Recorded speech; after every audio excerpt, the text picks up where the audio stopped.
On this week's episode of the Wanderings and Wool Gathering podcast, TBags rewrites the rules to his own challenge while schooling me on instrumentals.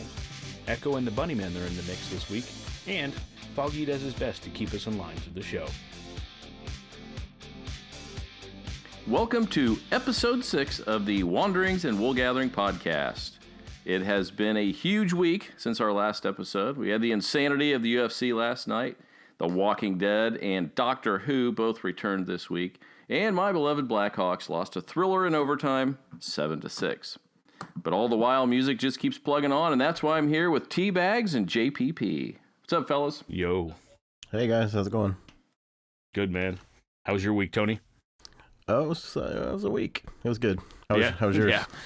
It's been very productive, so bear with me if I yawn a lot. I've been painting at the in-laws' house, so Okay. The physical labor has kind of tuckered me out. In fact, I wrote down a bunch of notes for today, and my hands are stiff and sore, so I don't know if I can read them, so we'll give it a shot. Okay, sounds good. Steve, how was your week? Oh, it was not too bad. Seemed to get a lot of work done. Wrote another essay for my college class, and things are going pretty well. Sweet. I'm ready to get after it, though. We have a challenge ahead of us. Yes. Tony, do you want to remind us about that challenge? Yeah. So the challenge was that you should bring to the table an instrumental that moves you, a song with lyrics that move you, and preferably talk about the lyrics that move you. And then for bonus points, if you can take a song, even if it's one of those or something different, and relate it to a time that like really roots you back in time. And I meant all the way through, like you feel like you're back there, you can smell the air and all that kind of stuff. So simple one. Well, Paul, since I apparently didn't listen to our own podcast last week and missed the third part, do you want to take a chance on this one first of all? Yeah, what have I got to lose at this point? It's all good. So, yeah, Tony, I took your challenge to heart, and let me just say, this is a tough one. I'm sure we all are going to encounter challenges within the challenge, just because with music, it's very hard to pick. Whenever I have conversations with people, it's like, hey, what's your favorite band? What's this? Mm-hmm. That's like trying to pick a favorite kid. You know, it's impossible to do because there's so much music, so much mood, and there's just so many things to sort through because every song has its own personality too, much like your children. But you know, I'm going to steal a point from your drinking game for the instrumental. Sweet. And I'm going to go with the Nine Inch Nails tune, particularly La Mer from The Fragile. The reason I went with that was it's a fantastic song in the first place, just because it has a nice little cycling piano piece that starts off the tune. But beyond that, it really just builds up over time. There's a background and a foreground, much like looking at a painting. You definitely hear depth and dimension with parts coming in and going out. Like there's some nice little staccato elements that just kind of bounce in that are in the background. And if you listen on headphones, you definitely hear space and dimension in the tune. Yes. And it just really just keeps evolving. The problem with some instrumentals out there is there's not much change, and so it turns into a 3-minute ditty that just kind of goes through the motions and calls it a day. I've been guilty of writing stuff like that, especially when, you know, I feel like there's a good moment going on, but I can't get past the hurdle and continue it forward. But Trent certainly nails it, especially at the end when there's a nice gritty distortion tone that just pedals through the whole song and just builds it up to its climactic point. Yes. So that's my instrumental that truly moves me.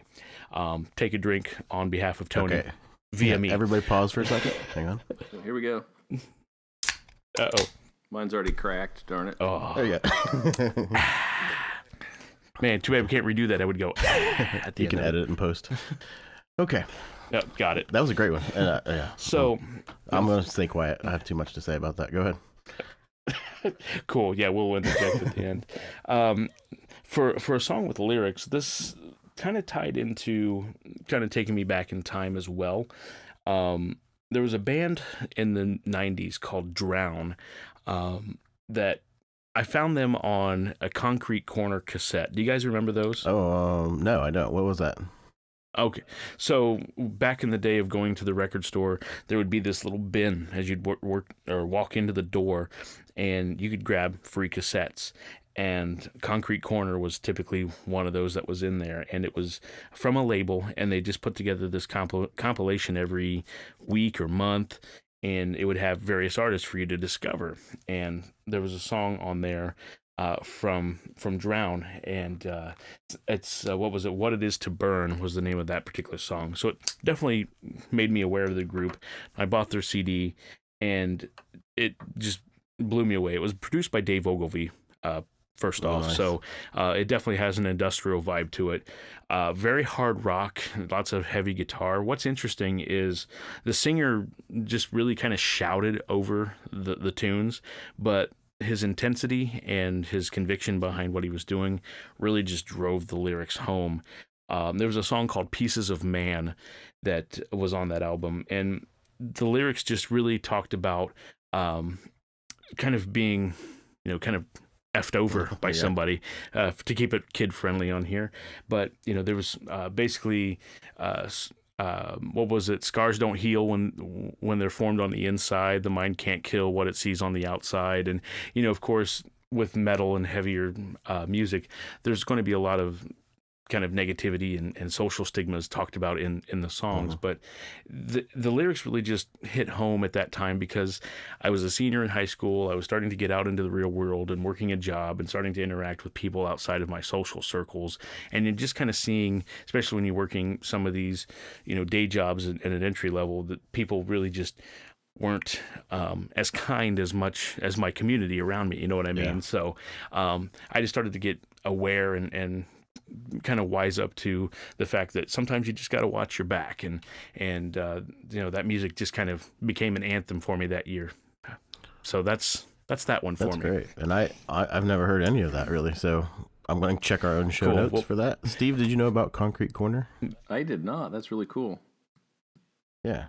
Yeah, that was something that our mutual friend Mundy and I would always grab when we were in Karma or one of the record stores that distributed them. So I may have a few of those lying around. If I do, I'll bring one over to show you guys sometime. Oh, that'd be great. You need to borrow a pencil so you can wind it up. I've got some of those too. I'll bring one of the push pencils that fits just perfectly. I'm here to deliver, guys. What can I say? So here, you ready for my bonus points? Yeah. All right. Don't laugh. But every time I hear Christmas in Hollis by Run DMC, it takes me back to a particular moment in time.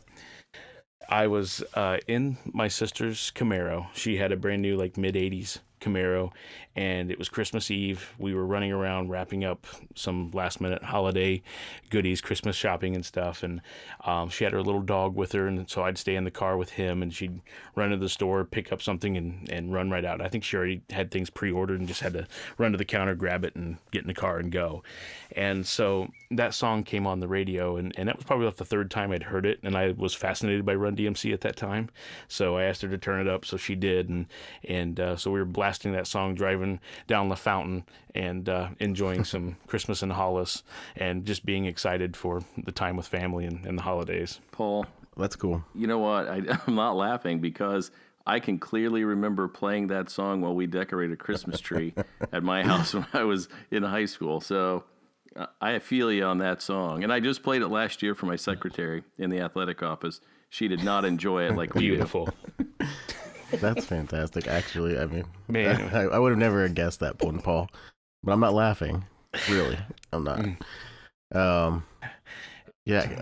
It is a I'm classic. going to interject for a second because I was I don't know if it was during the show or off the air, but you had mentioned La Mer last week.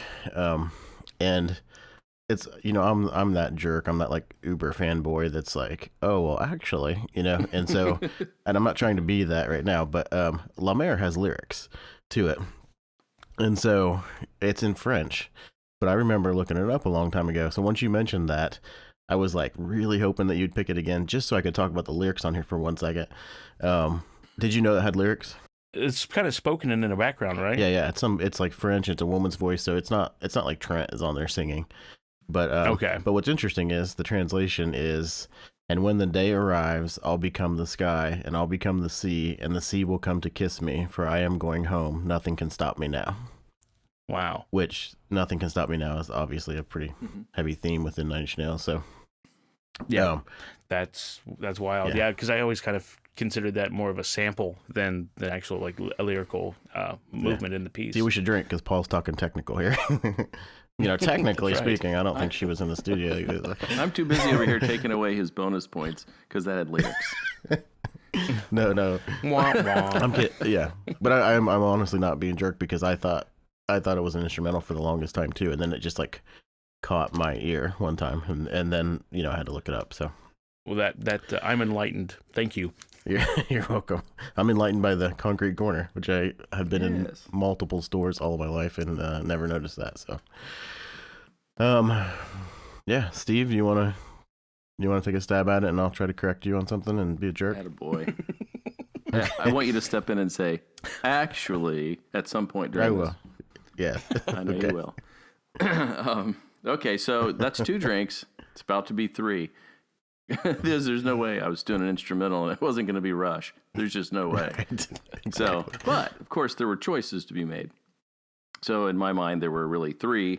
The Rhythm Method, which is the amazing drum solo, and then the 4th song in the Gangster of Boats trilogy, which was it's pretty amazing, but it's certainly not as well known as the others. And then of course the champion of all their instrumentals is YYZ, which is incidentally the airport identification code of Toronto.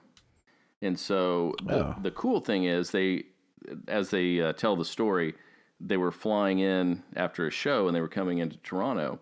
And so what they do is instead of saying the identification code, they do it in Morse code. So what they did is they took the Morse code for YYZ, and that is how the song starts, that beat, that rhythm.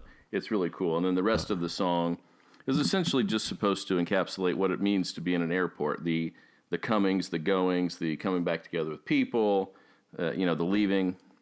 And so that whole arrangement is based around that Morse code and the feeling of being in airports. It's on That's awesome. Moving Pictures, which okay. So I guess part of this challenge was that it's supposed to be an instrumental that means something or takes you somewhere. And I can clearly remember, laying on the bed with the turntable going. Obviously, we had this on vinyl back then, getting out the liner notes, looking at everything, because, Moving Pictures is one of the most iconic rock albums of all time. And this is just a brilliant little nugget that gets overshadowed by, Tom Sawyer. So that's my instrumental. Great. I'm gonna interject for a second, Paul, because you're so technical.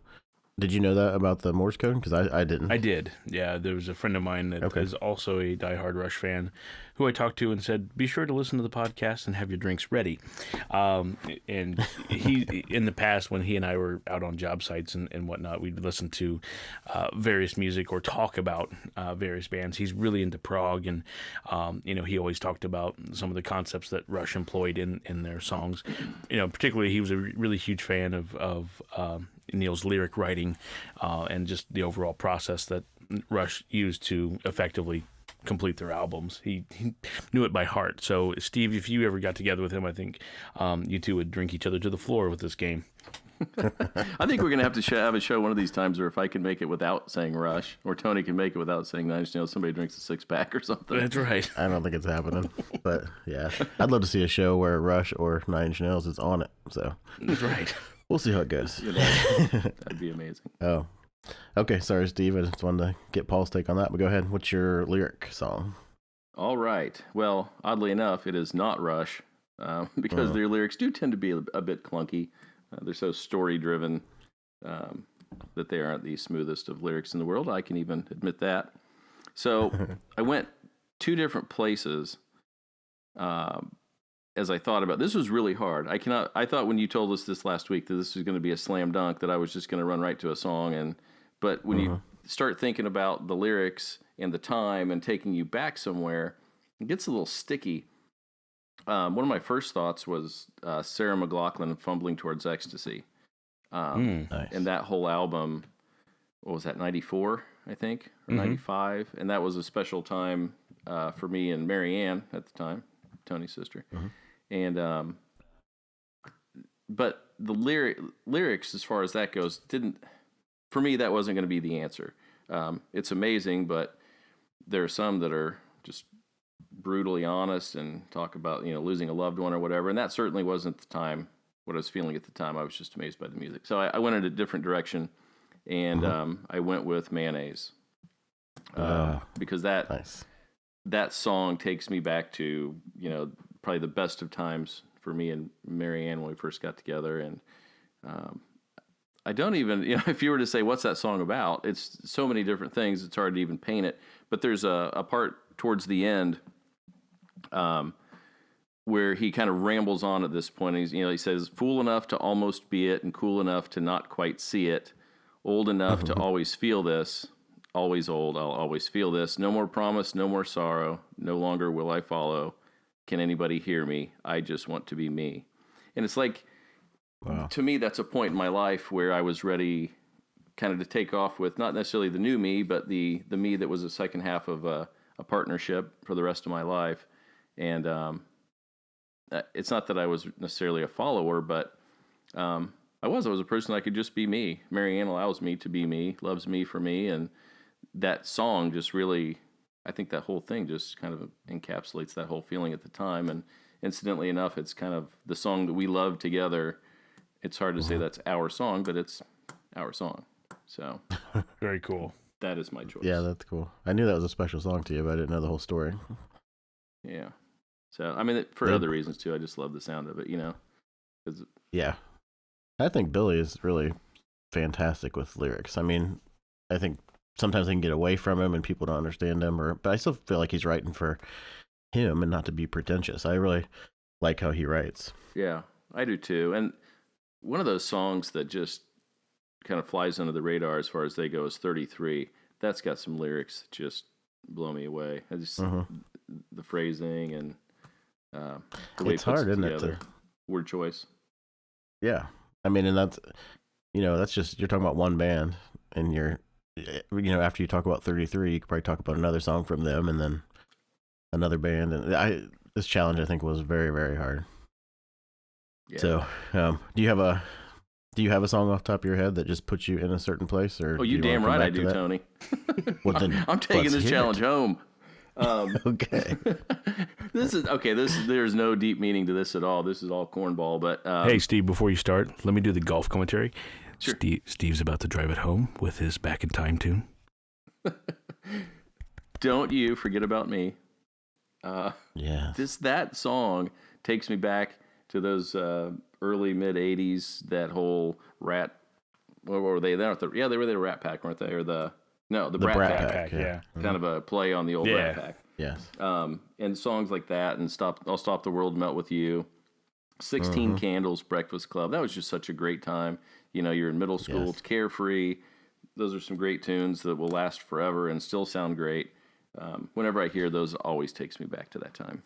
Yeah, for sure. I almost went with movies too. I think there's part of that, and maybe it still happens. We're just not kids anymore, but you want your life to be like that. I mean, it's a soundtrack for the movie, but then you want to be that cool guy in the show, and you want everything to work out perfectly, and it just but that especially Breakfast Club and any of those films were just fantastic. Don't You Forget About Me. I don't know how that can't be associated with that at this point if anybody hears it. Right. It's just funny because those movies had a feeling of like validation and redemption at the end, and those songs kind of bring that feeling back for me when I hear them too. That's a good point. Yeah. Oh man. Uh-oh. Do I have to do this challenge? You gonna take a breather, Tony, and get ready? Yeah, I should. Tony's feeling the pressure. I feel bad. Yes. He's taking a cart and leaving. I really I was just talking to my wife about this before we started recording, and I was like, I'm actually like anxious. Like, I did this challenge and I'm nervous about it. I notoriously can't even shop for cereal. I'm in that aisle for like 20 minutes. So picking out a song is tough. But anyway, here we go. Okay, so, when I give a challenge, I always cheat. So here's it's the TBags way.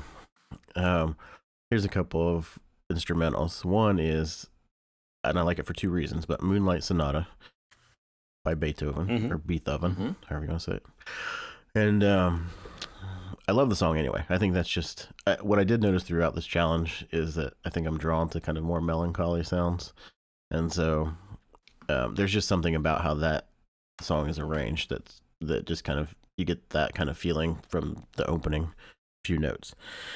But then, if anybody saw, speaking of movies, Immortal Beloved with Gary Oldman, did you guys see that? Paul, have you seen it? What was it again? Immortal Beloved with Gary Oldman. I have not, but Gary Oldman, I'm sold on it already. Okay, well, you should check that out. It's a really good one. But there's a scene where he's playing Moonlight Sonata, and he's actually just like, he's in all black in this big room with a piano, and he keeps getting closer and closer until he's just laying his head on the piano and playing because the vibrations are coming up to him. And it's a pretty powerful scene, but I like the song. So there's that one. And then, of course, I'm going to go with 9 Inch Nails. And I'm going to go with A Warm Place off the Downward Spiral. Because actually, Tony, there's gibberish in the background. That's just me talking about how much I love it. Oh, dang, my bad. It's all right. Continue. There might be gibberish. I need to go back and listen. But I really, that was the first time I think I ever understood. I had read articles before where people were saying like, it's such a heavy album and you just need a breather, and then later on in life you start to see how shows do that and novels do that, and things take you to a certain point and then they just let you rest for a minute. And so I thought it was aptly named A Warm Place. And if you do listen to the Downward Spiral, it's pretty much placed in the perfect spot, I think, to go from that to the next part of the album. And I just love that whole song. It's very simple too. As far as do you think it's, Paul, as far as arrangement goes, do you feel like it's fairly simple? Yeah, I mean, it's got that melody that just kind of builds up throughout the whole tune, and there's, again, much like La Mer, there's kind of a pedaling tone that just drives through the piece. And, at that time, Trent was really experimenting with a lot of textures and a lot of just sonic manipulation. The computers were certainly becoming more available to use in that time. It was just kind of like the fledgling moment. And I remember him saying that he really didn't like the sound of conventional guitars, so he processed the hell out of them to really get them gritty for that album too. So no, it was, I agree, it was perfectly placed. That melody just really put the tune in motion, even though it was repeated. It wasn't a constant repetition. There was a B section and things like that. Not to get overly technical, but I felt like it definitely could stand out on its own if he put lyrics on it as a piece, that would accompany vocals very well too. Right. Funny that you mentioned that one too, because that's another song that brought me back in time. In my high school video production class, I used that piece for one of my video productions, and it was kind of a public safety announcement video, and I needed something with a little bit of tension to kind of add to the message about driving safely. And so I felt like it would, nice. In my 17 years of experience at the time, I thought it would work nicely. I got an A on it, so I guess I did something okay. Hey, good job. Yeah, I'd give you an A just for using it. Well, shucks.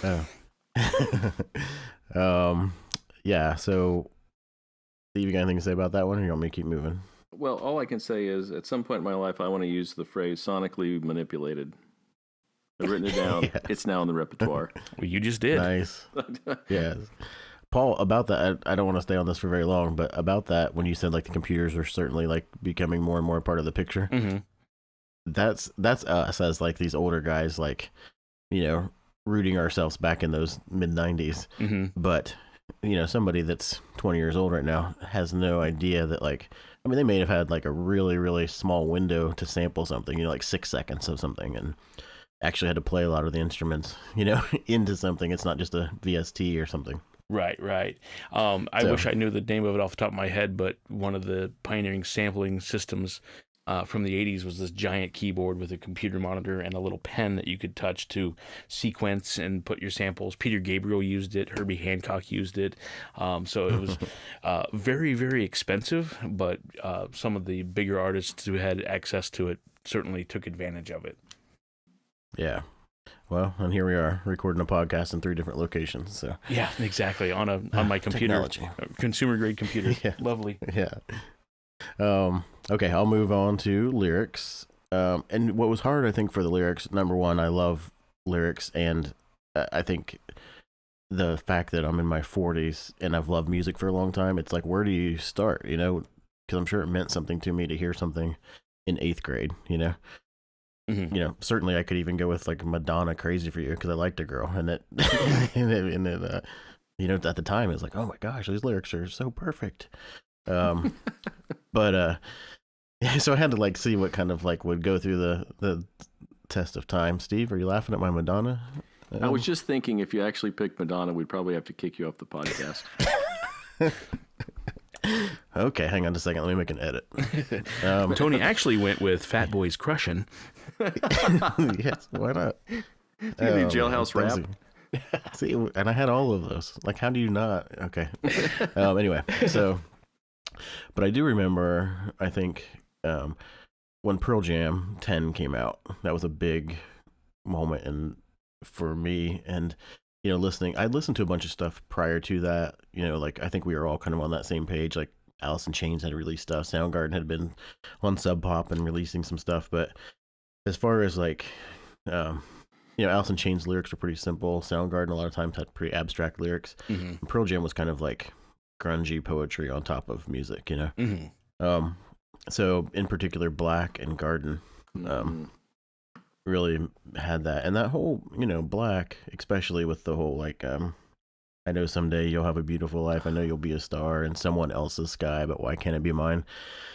You know, and then seeing him sing that on the MTV Unplugged version, it's just, you know, that's what I gravitate towards, kind of that feeling anyway. And I think Pearl Jam 10 through and through, probably beginning to end, actually had some of the best lyrics at the time. Steve, I see you nodding on the screen there. That is one of my favorite lines of all time. And I almost picked that song simply because of that line. It's just brilliant. I mean, I don't know. I go back. It really is. Yeah. Paul, were you into Pearl Jam? You know, at the time, I wasn't as much, and it wasn't anything against them. I was just seeking heavier stuff.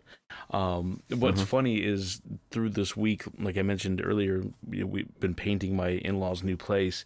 And so I've had the radio on in the background, and I haven't brought CDs or anything over just because I don't want to have paint on my fingers and trying to switch stuff out. But just the FM station and the alt station here in the area was on, and of course they've changed the format, so there's a lot of newer stuff that I haven't heard before.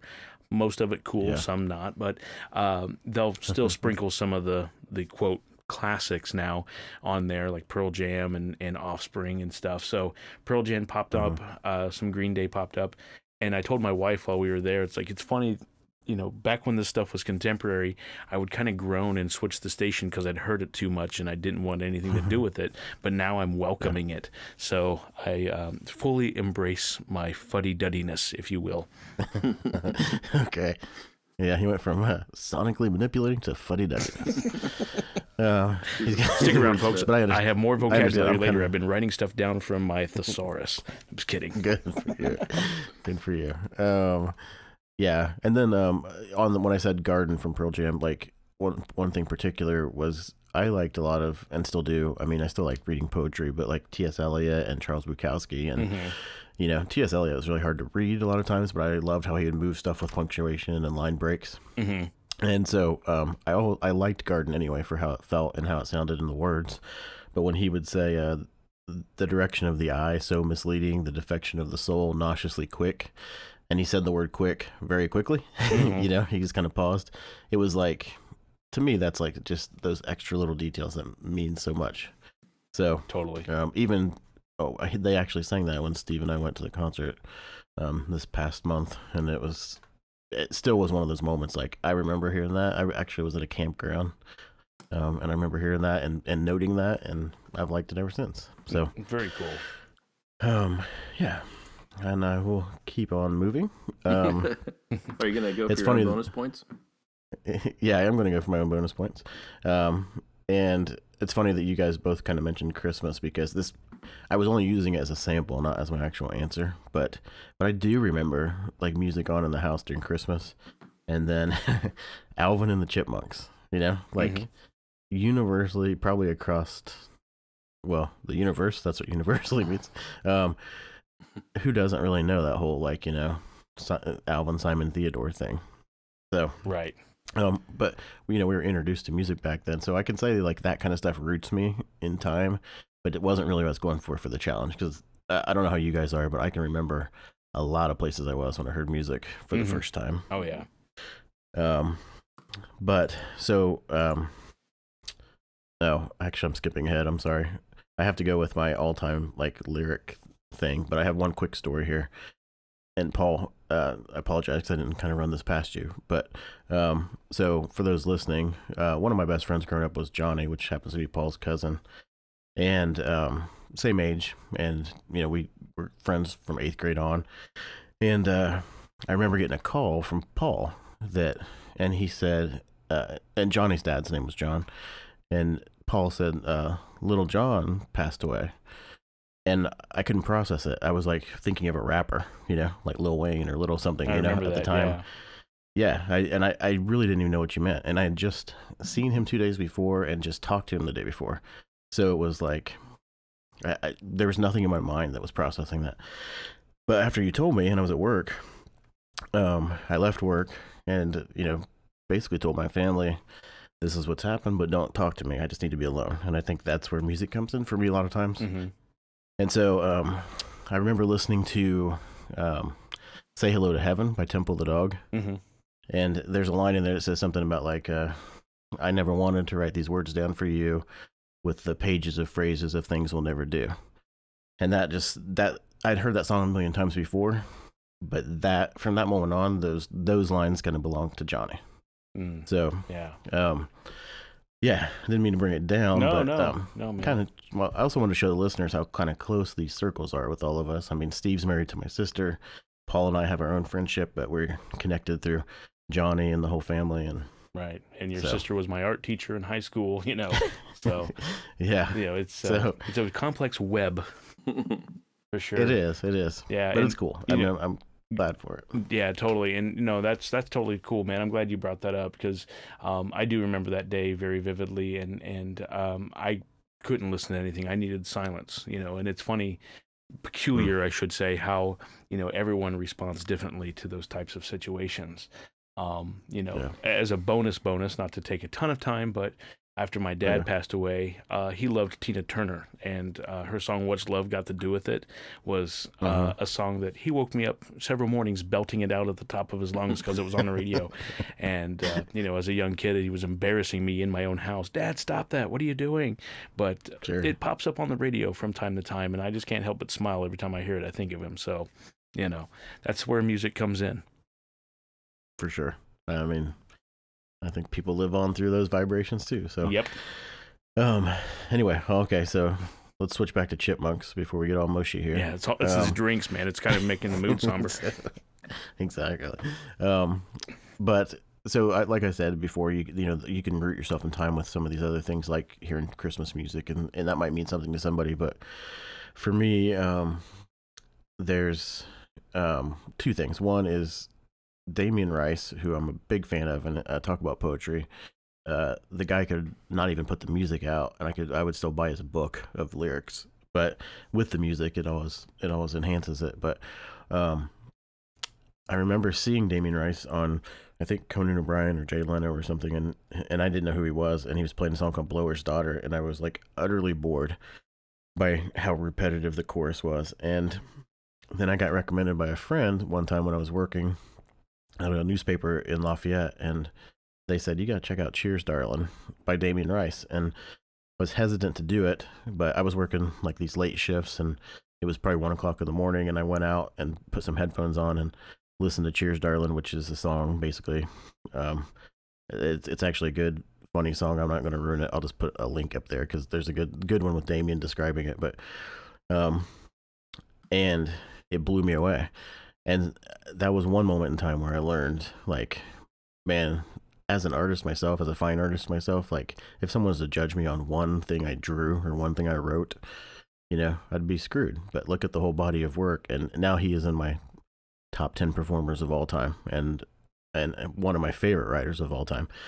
So, just giving it that second chance, and actually come to like the other song, Blower's Daughter, way better than the first time I heard it. So Very cool. that roots me because I didn't even want to be in the job I was in, and I was just standing outside in the dark at 1 a.m. with headphones on, and it was like a cool night air type thing. And so it was just, gave me a little bit of hope that keep my creativity alive, and I would move on past this at one day. And here you are, sir. Here I am. That's awesome. And then the other one is Lateralis by Tool. Paul, you and I listened to that at Ball State a lot, I think. Mm-hmm. Yeah, totally. But there's a song called Reflection on Lateralis, and I could go on and on and on about Tool lyrics, so I won't.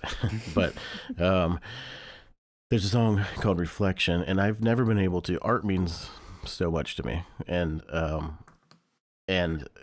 I've never been able to really put that in. I mean, how do you put into words like the thing that means almost the most to you?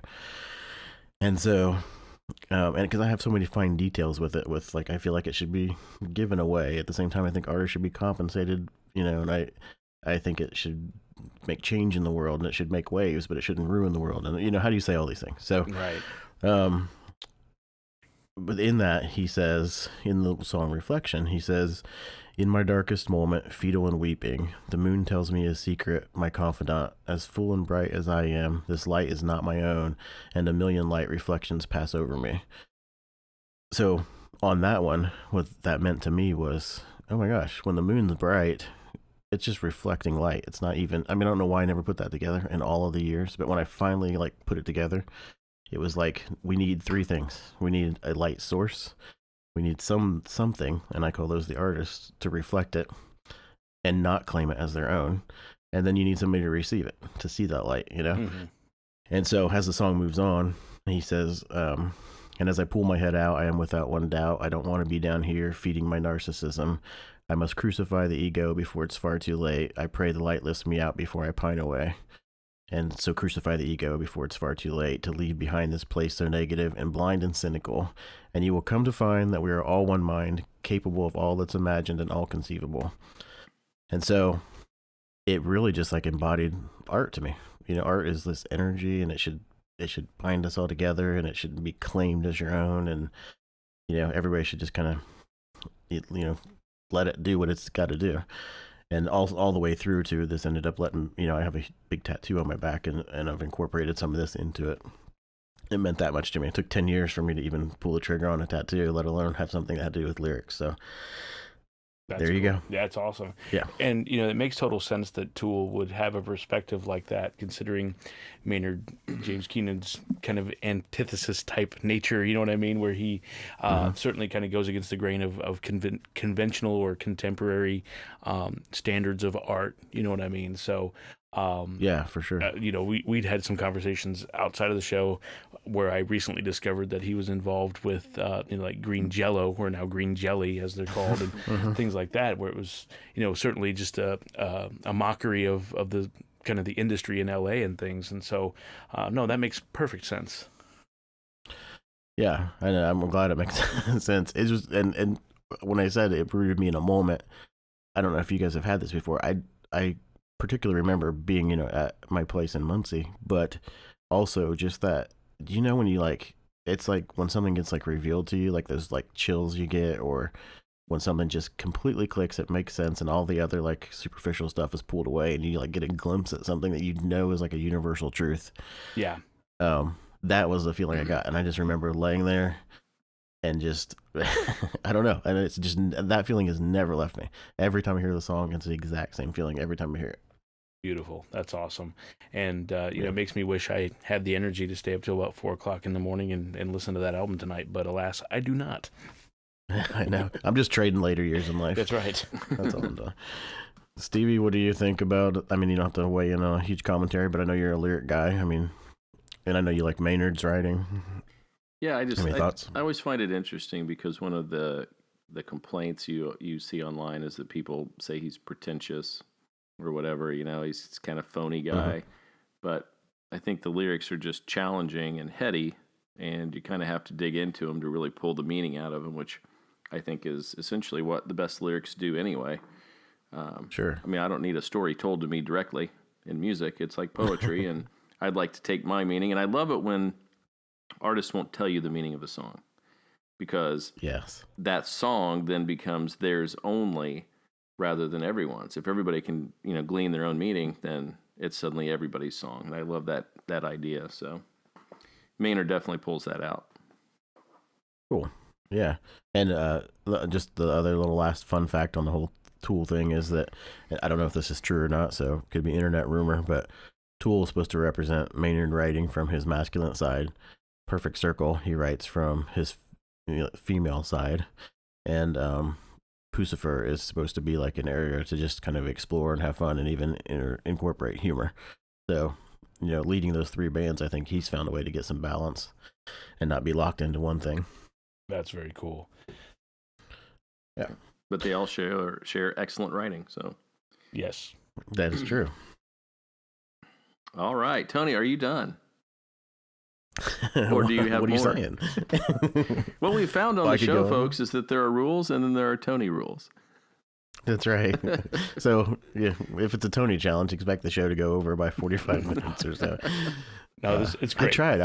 I was talking fast, and I even left out Ani DeFranco and Bob Mould and all those people. So, Oh, yeah. show notes. Well, you know what? I mean, they're going to come up at some point on some show. Yeah. I think it's at some point in time, too, when we get the website up and going, we just need to have a place where we can talk more in depth about our own thing if we want to. Sweet. For sure. Okay. Go ahead. Sorry. All right. Well, that brings us to new music for the week. We listened to the new Echo and the Bunnymen, and I believe Coheed and Cambria came out with a new album this week. So, Paul, do you want to lead us off with... I think you're the only one that actually listened to Coheed. I didn't have time to, so do you want to lead us off with that one? Yeah, so I gave a listen to the new Coheed and Cambria, and this is a band that I've heard pieces of in passing. I've not followed them very heavily.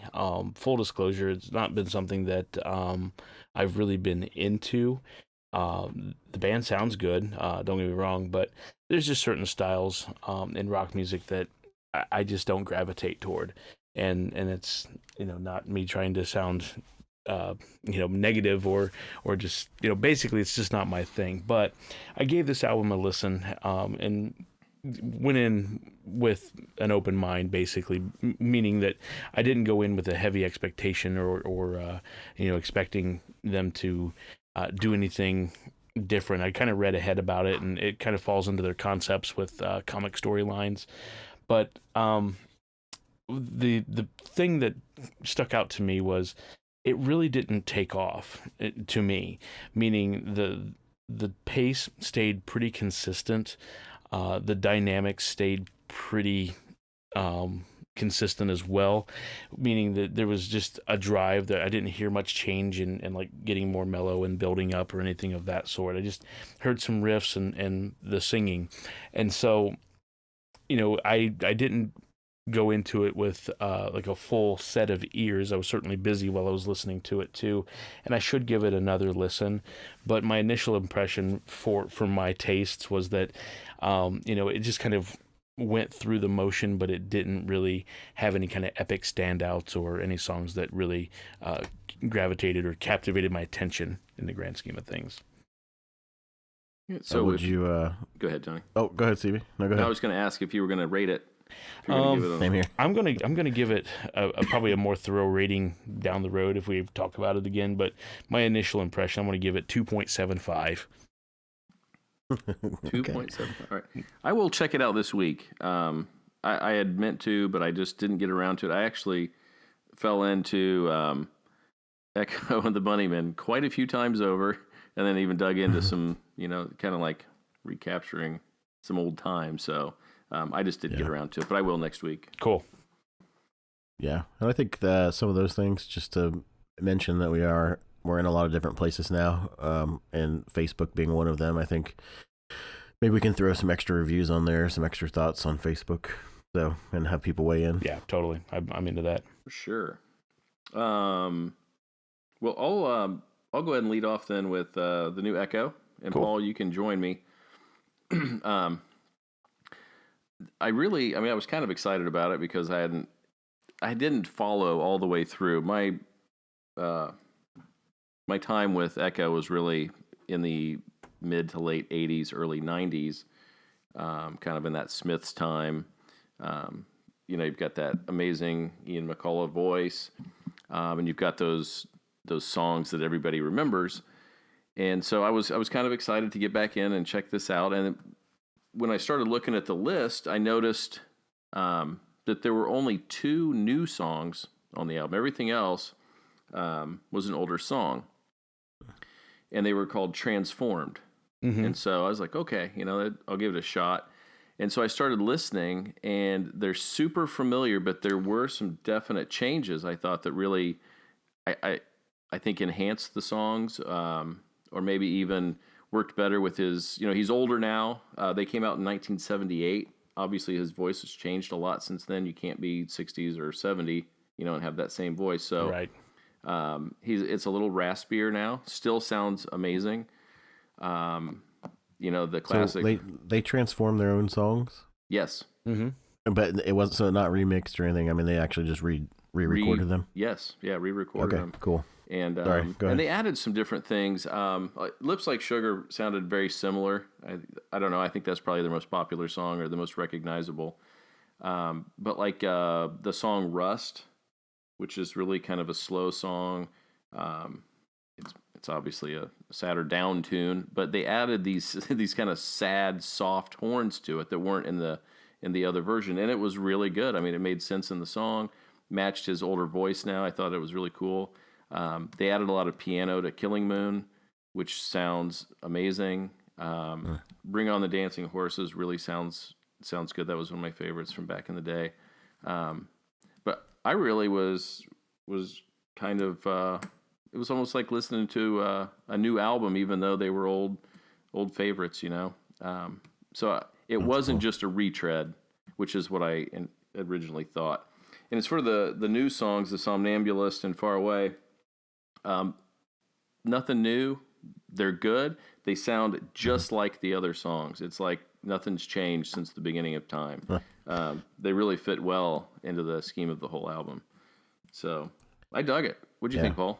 Yeah, I heard some of their stuff before. It's been a long time, so I don't have as much of a, I guess, working history as you have from their past efforts. But my initial impression was it definitely took me back in time with the sound. I saw these titles having transformed in parentheses at the end, so that put me on the Google train, if you will. So I did a quick look and was reading an interview, and the guys were saying that they wanted to basically improve the songs. They felt like they did what they could with what they had at the time, but they definitely wanted to, for their own personal gratification, give us more of a sense of completion.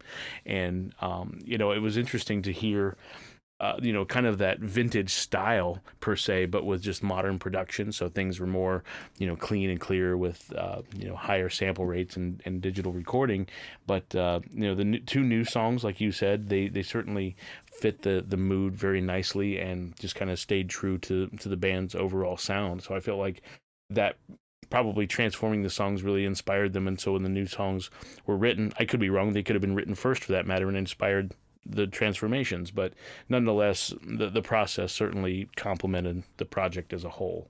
Tony, did you have a chance to listen to any? No, I was stuck in the cereal aisle. Sorry, but I was trying to I'll try to get it back to it. No, but did you guys? You guys haven't rated it yet. I haven't listened to it, but did you guys have a rating for it out of 5? Yeah, I'd give it about a 4.5. Like I said, I anticipated originally after I saw that list just kind of listening to it one time, and I've gone back a number of times. It's really captured me. I mean, it's kind of like, when Johnny Cash, when he wrote that song "Hurt," and when he No. now when he sang those songs, his old voice, just like there was something there that just it almost to me was better than his young voice, which was clearly a better voice. It just captured something that he didn't have, and for me, I guess especially on the song "Rust," that older voice really does enhance those songs. I don't know. It was just kind of a different experience, but it was the same at the same time, and I dug it. I guess I hadn't listened to him for a long time either, so it's kind of like taking me back in time for a bit. I can't wait to listen to it just because of these reviews. But go ahead, Paul. What's your rating? Yeah, I'd give it a solid 4. Again, it's not been a band that I've followed through the years, and I certainly felt like, again, the vintage flair, the blast from the past, and overall it was very well done. And this is a good time for me to go back and listen to it because Jesus and Mary Chain opened up for 9 Inch Nails, and it was like I forget that sometimes these artists are still doing stuff and sound great. And like Steve said, the voice can change, and sometimes it's either for the better or it just gives a new feel to the whole song. So yeah, I mean, you guys give it pretty high rating, so I'm definitely gonna go check it out. Sweet, excellent. Let's before we get to Paul's challenge, let's just go ahead and do a quick roundtable on what we are actually listening to right now, other than the reviews. And we'll start off with you, Tony.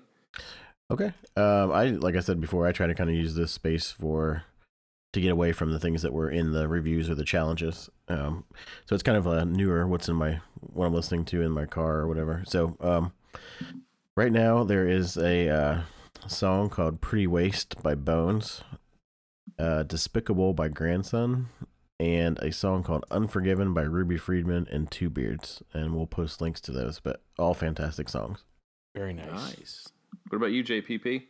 I been all over the radar. Like I said, with painting, I was listening to the alt station, so a lot of 90s grunge and things like that were kind of popping through. But I sought out this week, just because I was in the mood, the Underworld soundtracks. There are some great tunes, great remixes and covers in there. Renholder does some really cool stuff. There's a track with Bowie on there. Maynard's in there as well. So yeah, I'll put some links in the show notes there about them. But particularly the first 2 albums were very full. I'd love to do an episode about movie soundtracks sometime. Especially with movies that use artists that kind of grouped together for collaboration for that project specifically, because some really interesting things come about. But aside from that, we didn't get into it to this show, so I'm going to ask if you guys get a chance to check out the new 21 Pilots. I'd like to review that next week, and I'd love to get your input on that as well. Okay, for sure. Yeah, definitely. Groovy. All right. What I think is it on the Underworld soundtrack? There's a song by The Cure. Yes, there's a cover of it. I'm trying to think what it is, but there's I almost picked that for my lyrics because of how cool it was. Gosh, I can't remember. We'll have to try to find that. It's what's the name of the song? Not Underneath the Stars. This is the Underneath the Stars, right? Yeah, the one is like how did we get so far apart? This was like 13 million years with you. Underneath these stars, basically this, and it's all ours tonight or something. I can't remember. I'll have to look it up, but I don't know. I'll have to go back and listen. But it's a beautiful song, and I think Maynard might be in on that track. Okay. I'll have to check. I don't know. Yeah, we'll figure it out. Cool. Got it. All right. Sorry, Steve. Hey, no worries. I was just thinking to myself, if we ever do talk about soundtracks, I promise I'm not going to use Star Wars. I'm going to really accept the challenge.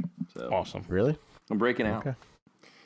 For me this week, obviously, I spent a lot of time, listening to Echo and the Bunnymen, but I did. One of the songs was released from Nothing But Thieves' upcoming EP, What Did You Think When You Made Me This Way? The song is called Forever and Evermore. And honestly, I'm not digging it. It's just, I don't, I mean, what are you going to do? Tell somebody how they're supposed to sing their songs or whatever? But, I love Connor's voice, and I think it kind of gets underused in the song. That's just their choice, and they're probably right and I'm wrong, but that's not what I want in my Nothing But Thieves song. So I'm hoping the other three really lay me out. But didn't love it, but I'm still excited for the EP. Okay. Very cool. Yeah, I'm excited to hear it too, but I haven't heard that track yet. So yeah, it is released, so I think you could probably get it on Spotify. Okay. All right. Paul, have you had enough time?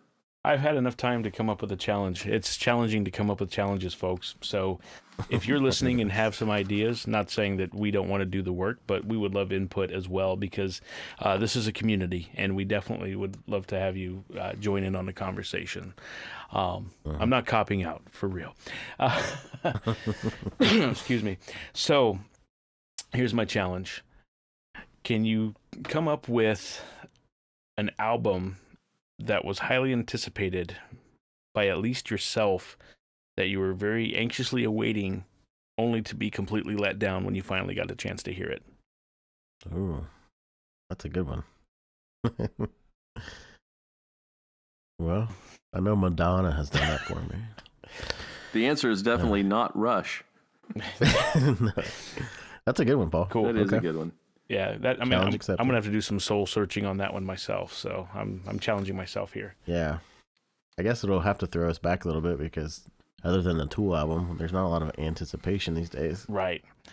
Yeah, there's certainly enough social media and leaks and plugs to kind of keep you satisfied until something comes out. I remember reading new issues of magazines, and I'm not seeing anything on this band, and all of a sudden finally you see a little paragraph about them, and then the album would just kind of appear on you magically, and you didn't get the memo that it was coming out, and that's how disconnected I was. But I was always glad to see it on the shelf. I miss having a magazine come in the mail and read the magazine about your artist. So I know I can just click on the internet, but I really miss that. Yeah, had subscriptions to Rolling Stone and Spin forever, and it was always just awesome when they came. I know. Not Hit Parader? Oh, I did not have that delivered. Did you say, which one did you say? Hit Parader. Rolling Stone and... Oh, him? Oh, yeah, not that one. Sorry. Which one did Steve say? National Enquirer and, Rolling Stone and Spin. Yeah, okay, that's right. And I remember AP. Remember that one? Alternative Press? Oh, yeah. Yeah. Sweet. I don't know why. Those are the big three that I think I had come to my door, and somehow my dad paid for them until he found out he was paying for them. So... Okay, well, that's a great challenge, Paul. Looking forward to doing that one next week. Likewise. All right, I think that pretty much wraps us up for this week. Paul, any last words or where we should be able to find you?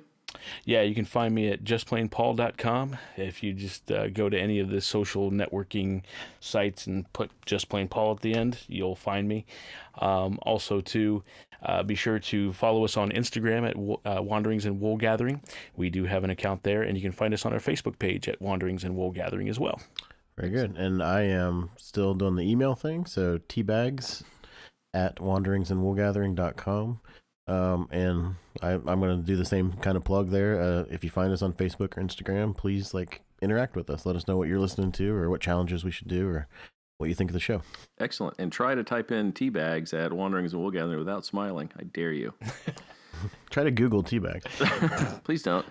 Anyway, you can find me, Foggy's Pal, on Twitter and on Instagram. And you can also find me editing the fine writers over at breakthefourth.com.